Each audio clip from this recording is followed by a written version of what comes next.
Hey everybody, and welcome to your next module, the Emedia Multimedia module. In this session, we're going to be talking about the Emedia resource that UEN provides. You can access this through Utah's Education Network's website, going to uen.org. And then if you, under pre-K to 12 education, you can go to Emedia, or it can be accessed through UEN's Teacher Toolbox. Once you get into Emedia, you're going to see this button here that says Intermedia on the right-hand side.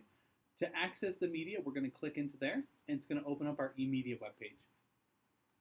Now, if it doesn't open, two troubleshooting tips is one, you might be accessing the network from home, and you need to log into the UEN library. That information is in the UEN library module of this course. Or possibly you need to be signed into your UEN. So just double check those if you're not logged in. Once you get inside, you're going to see a bunch of options on the left-hand side and a quick search bar. The power in Emedia is the things that are on the left-hand side of the screen here. It gives you a lot of options as a teacher to curate a bunch of information that you would like to. So we can do a couple things. The most powerful is Browse by Utah Core. A lot of the videos and things that are put in here have been categorized by the core, and so you can go through here and look through and say, oh, language arts, secondary, great. Click on that, it's going to give you a ton of information.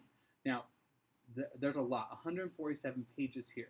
And you say, well, that's just way too much, and some of this stuff isn't even a media. This is a video here, a video here. There's also going to be non-video items and different multimedia features in here. So what we're going to want to do is sort, filter, one of these two options.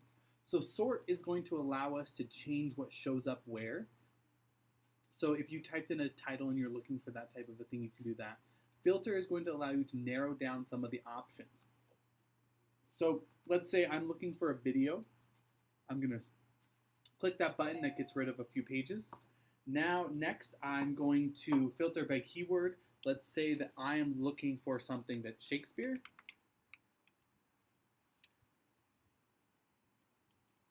And I'm going to type in there, and that obviously has narrowed it down to 22 pages.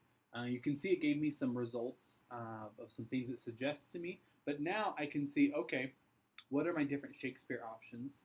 And I scroll down and I can look through these. Oh, The Tempest, great, an animated tale of The Tempest. Let's look and see what that is. So I click into it, and this is going to be what all these multimedia projects are going to look like. When you get inside, it's going to have a bunch of information on the right-hand side, and then it's going to show you the video, and then the availability of the download. Okay. So the first thing I like to do, as we should do with every video we're going to show our students, is I like to preview that video. So you can preview the video in this box here. Click and play. Allows us to watch it. You can use the dot to scroll.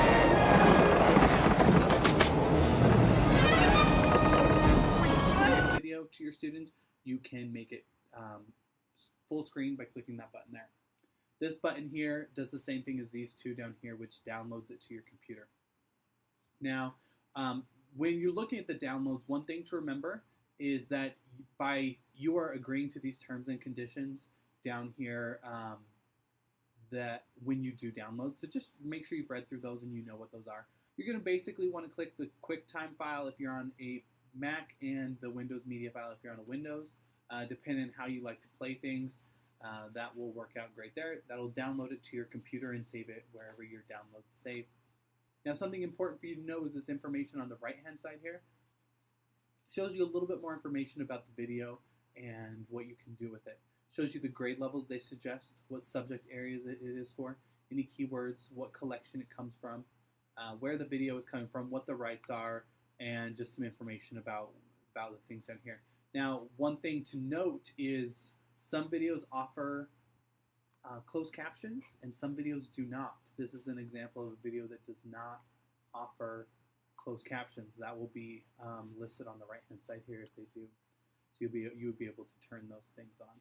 So let's go back to our home, back here, and I want you to make sure you try and go through and search. If you do have some questions about Emedia, you can always go through the video tutorials here. There's lots of information about that, including those closed captions, how to make sure you access and can display those types of things. They're really great for our students who need those closed captions to help them out.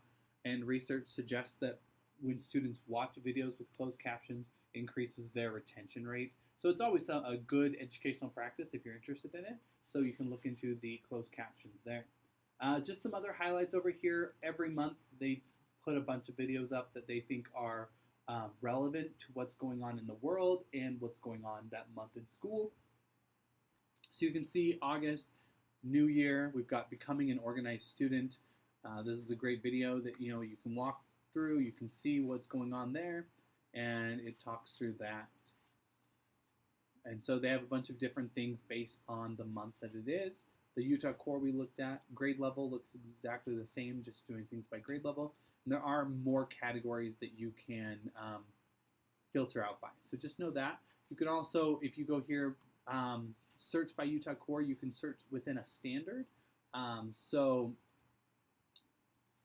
that's really, really fun. So if you're looking in the Utah Core standards, you can add a criteria and say, okay, I'm looking for something in science in 5th grade. That's a video search. That's another way of going and accessing this information that we did up here. And so the accessibility options, this is searching by those. And so making sure that they have closed captionings. And then for your blind students, they also have some audio described videos. Those are really helpful as you're moving through, that allows them to access the same information that you're giving all of your other students. So these are some really powerful information, things you can get here. So please play with it, research it out, and we're going to talk about a different one in the next video.